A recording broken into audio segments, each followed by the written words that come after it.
So we wanted to do a quick little video update for the Blue. First thing, well, he's doing better. He's starting to settle down. He still gets the zoomies with me, and he's very interactive with his zoomies, which I'm trying to work him through. Like, I don't mind him being interactive and playing. It's just much more noticeable because he's so big. So I'm trying to just help him be a little bit like less with his physicalness. The next stuff is much better too.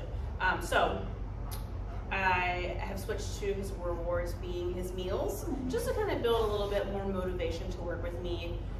So essentially, like, I will use his food throughout the day to pay him, and he's not getting like a breakfast or a dinner. I want him to like kind of process. Those things don't happen, so I need to take food when it's offered to me. Again, just not to starve him. He's eating it just the exact same amount of food, so there's no problem there. But I wanted it to be sourced for me.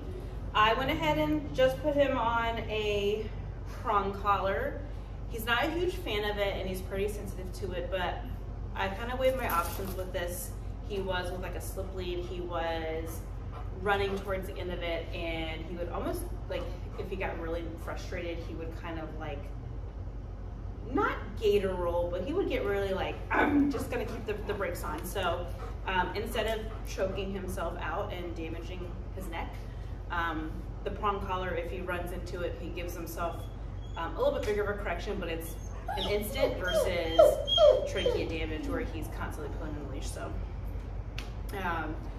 once he's starting to understand the concept a little bit better, pressure on is me asking for something, so like right there, yes, when he moves into that source of pressure to remove it. I want him to out, good boy, I want him to understand how to remove pressure by moving towards the source of it and removing it for himself. I really am just trying to help him work through things and slow down a little bit. Like, we're waiting at thresholds. Blue, out. I'm teaching him how to move out of, you didn't get it, it's right here. Move out of my space, respecting my boundaries, things like that. Working on leash manners. I just want him to kind of be using his brain a little bit more and not getting his way by sheer size. So like right now, he's getting a little vocal and prancing because I'm making him kind of just hang out with me, which he doesn't like to do that. He wants to be doing things, and I think that's a little bit of source from anxiety, which a lot of dogs that are a little bit anxious, they move around, they pace, they do all of those things because they're outletting their energy, their anxious energy. So when we kind of take that away and say you gotta hang out, that's when we notice a lot of vocalizations, a little bit of kind of like, I don't really know what to do with myself, like all of that, or pushy, barky behaviors. So I think it's gonna be an important skill set for him to just learn how to settle and self-soothe, but I still wanna give him an appropriate outlet for that energy, just in the context where I choose. I wanna help navigate him like, hey, this is where you get to be rude and pushy and chubby when I'm announcing it that, hey, this is the time to do that. So we go outside, I'll give him a chance to do that. I'll do a little bit of play in here with him. And I always cap stuff just to be constructive. Like if he gets too, nope, yes. If he gets a little bit too worked up, food right now, or like this where he won't take food, I will simply just put him away. I'm gonna interrupt that arousal. This is not a level that I'm allowing. Out, good boy. I'm not playing with toys. I really just kind of want to hold my ground and not let him make decisions all of the time because they're not always in my benefit. And that's not to be a controlling person or alpha or anything like that.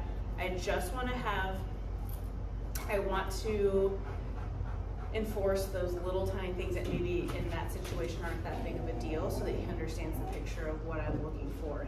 The relationship is stronger where he's not just getting away with everything and being pushy and weird all the time. I'm kind of repeating myself a lot, but I think that's where relationships kind of falter is when we let dogs, like, oh, I don't really care that you do that right here, so I'm gonna let it go. Those little tiny possibilities or maybes, they make stronger, a lot of times, unwanted behaviors because there is a possibility. So I'm always going to enforce what I want. If I offer food, he doesn't take it, he just loses food. I don't care. It's his survival skill. So I'll offer it again later, but I'm not gonna chase him around like, oh, please eat this. It's gonna be work for me, you do stuff with me, and that's how you get food. I'm happy to give it to you, but I'm not gonna go out of my way. I'm gonna play hard to get a little bit, just to increase that work drive. Yeah, he's a good boy. In the kennel, which is where I was seeing a lot of the mouthy stuff, is where I've been doing a lot of, I use a yes markers. So yes means like, come take something from me. So yes, every time he hears yes, I offer him food. So every time I would touch the collar, yes. Just to create a new association. Yes. So you see he's kind of like, he gets a little stiff, but he's much more polite about it. Yes. Oh wait. Let's see what's in here. I know, very exciting. Nope. That was not anything. But again, I don't like that little tiny thing. I really just gave a light little pop.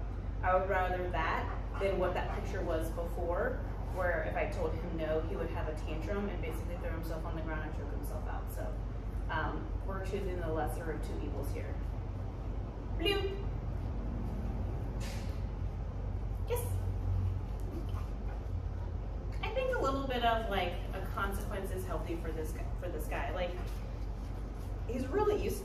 I mean, it seems like he could be a totally different dog for you guys, but for me, it seems like he's kind of used to getting his way by being big and pushy. So I'm going to give him enough of a consequence, like, oh, that's just not allowed here. And then see him kind of work through, like, okay, that wasn't an option. So, like, after that correction, he was a little bit more settled. Yes. Just to kind of connect with him and get him disengaged from everything around. The first day that I had him in here, he was like lunging a horse. I was sitting in the middle of the room and he just was running circles around me, staring at the walls. He had zero, yes, intention of paying any attention to me, yes. That one correction where he basically corrected himself, yes. Now he's willing to do stuff with me. Just kind of reeled him back in a little bit. Yes. You gotta learn how to spin around. You don't know how to do it.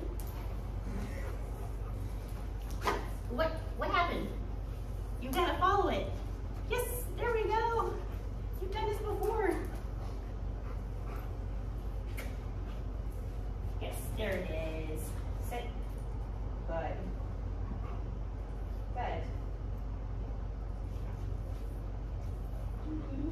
Good. Okay. Buddy. Blue, come. Sit. Good.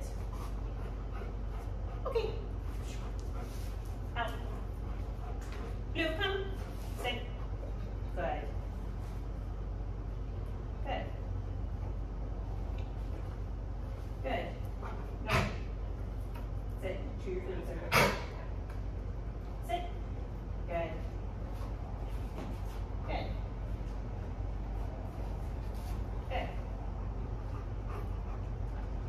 Okay. All right.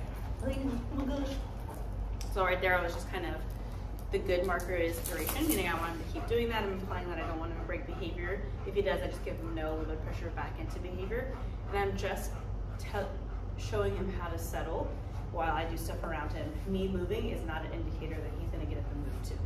Sit, good. So just kind of good, paying him for good, not reacting to every little thing that I do until he hears the right words. Okay, so okay is a terminal marker, meaning he can come out of behavior.